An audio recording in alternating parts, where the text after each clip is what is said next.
Gundam has had many collaborations throughout its life, in many forms. For something as old as Gundam, you'd expect that. And while we can highlight the best, the worst, the weird, or just less known, an odd but interesting case is Gundam's relation to the band Linkin Park. Well, not too much, there's more than you think, and it's enough for me to milk a video about it. So let's get into some odd Gundam trivia. First, for the ill-informed, Linkin Park is an American rock band formed in 1996. They had a massive impact in the early 2000s. If you were a young guy in America, then you knew about Linkin Park, or knew someone who adored them. Even now, their songs like In the End, Faint, and Numb are so recognizable. It's just one of those bands where if you grew up in their peak, like it or not, they became a permanent part of your memory. Now, you can get a better history lesson elsewhere, but you may be asking, what does this have to do with Gundam? Well, besides Linkin Park dominating the YouTube AMV scene, and Mike Shinoda's love for anime, Linkin Park has referenced Japanese media and even Gundam in a few cases. Heading to the official music video of Somewhere I Belong, we see a room with a drawer which has Gundam model kits on it. Specifically high grades, which are 1 in 144 scale, and some of the easier ones to make. We get to see and get a zoom in on 3 kits, the Sazabi, the Wing Zero EW version, and the GPO-1. Now, these guys don't have anything in common, but considering the time period, Gundam Endless Waltz, Char's Counterattack, and Stardust Memory aired on Toonami, which these mobile suits originate from. Now let's look at the album Reanimation, for it has an interesting cover art. While there are different out there, it's usually some form of a green dude with 4 wings holding a flag. It's an interesting design, but let's highlight the giant robot version. Looking at this dude, you notice the round head, the singular eye, the tubing around the legs. Any Gundam fan can tell you that this clearly looks like a Zaku too. Now, if you're up for a challenge and a skilled enough Gunpla builder, you could kit bash this guy. You'll obviously need a Zaku too for the head and arms. The shoulders and waist armor is blocky and resembles that of the original Gundam or maybe the ground types. You're just gonna need a little detail work. As for the chest, the torso reminds me of the Shenlong Gundam. And the legs do resemble the Zaku, but if you want that extra thickness, you could use the Dom or the Gquuuux, and we do see exposed thrusters, so you could use the high mobility version. As for the backpack, you could just use the Gundam X's and take off the satellite cannon.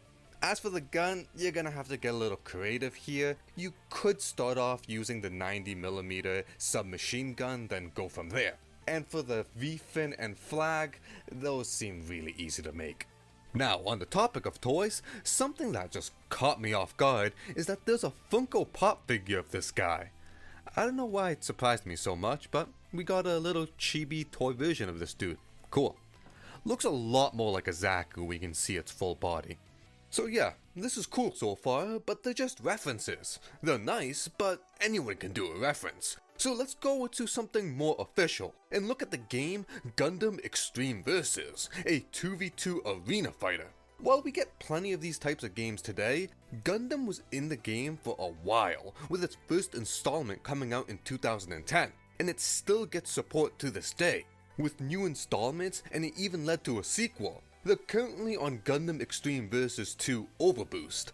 The game rules has a massive cast of unique mobile suits, and due to Bandai's constant fine-tuning and updates, it's a very competent and competitive arena fighter. It's a very fun game, and if you're a Gundam fan, you'll love all the little references. Sadly though, this is only for Japanese arcades. We did get a console release for Maxi Boost, which is the 3rd installment, and before that we got Gundam Versus, a standalone version only for consoles.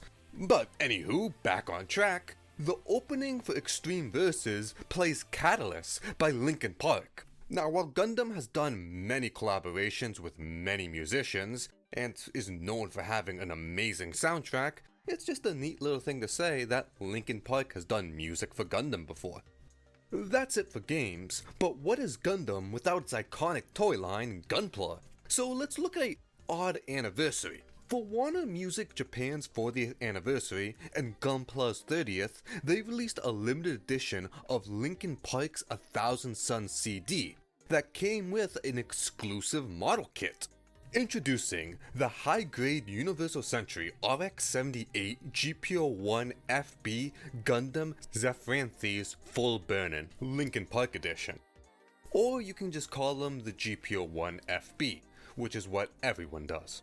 This is just a regular high-grade GPO-1 model kit with a few differences. First is the color of the mobile suits, now being white and black. We also get a new sticker decal sheet coming with exclusive Linkin Park markings.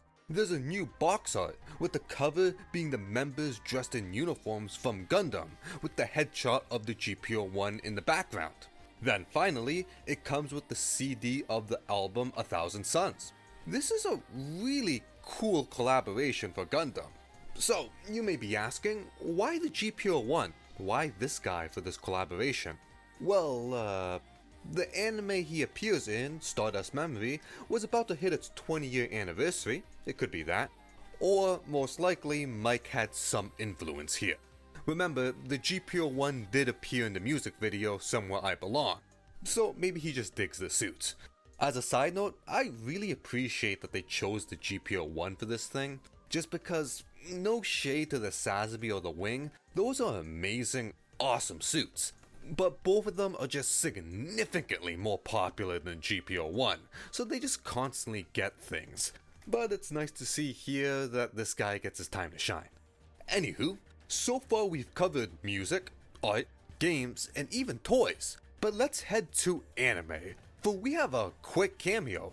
Going to Gundam Build Divers, a odd sideshow that doesn't take place in a time of war, but in a world where people use Gunpla to fight in simulation battles. Divers takes it a step further using an MMO setting. It's a cute, more laid-back show. With plenty of nods to the series, it's a very comfortable watch. Anywho, in episode 19, we see an Instagram parody reel with a quick image that resembles the box art of the Linkin Park GPO-1. But now, the members are replaced with petite guys dressed up as them, which are a line of very simple to build kits of these weird, cute, big-headed bear dudes. It's nothing special, the build series are full of just weird references, but it's a cute thing that just hits you in the side of the head when it shows up. So, was this a lot of information? No, but it's surprisingly more than I thought. It was enough to warrant me talking about it. While Gundam has other relations with musicians and artists, I honestly thought this would just be the most noteworthy. I think most people, even the youngins out there, know who Linkin Park is or heard their music, either just be out and about from videos, let's be honest, AMVs and memes. But why end it here? Let's throw in a few more fun facts. TM Revolution has worked on music for Gundam Seed and Seed Destiny, but did you know he voices two characters? In Seed, he plays Miguel Ehrman, and in Seed Destiny, he's Hein Westenfluss. The band that sung the opening of Witcher Mercury, Yosobi, has done quite a few popular animes such as Beastars, Oshi no Kyo, Frieren Beyond Journey's End, and one of the Motogatari series. Neat. Also, Kenshi Yozenzu did the opening for Gquuuux, but also Chainsaw Man, and one of the openings for My Hero. He's also an amazing artist doing the cover art himself. Then the ending song for Gquuuux is sung by VTuber idol Hoshimashu Sushi from Hololive. With all that done, I hope you all learned something today. Hopefully this wins you trivia nights, or impresses someone who's a fan of Linkin Park, or neither cause you don't talk to people. Whatever it is, thank you for watching, but we are at the end, so you can leave now, but do take care, do all the YouTube niceties, and hope to see you next time.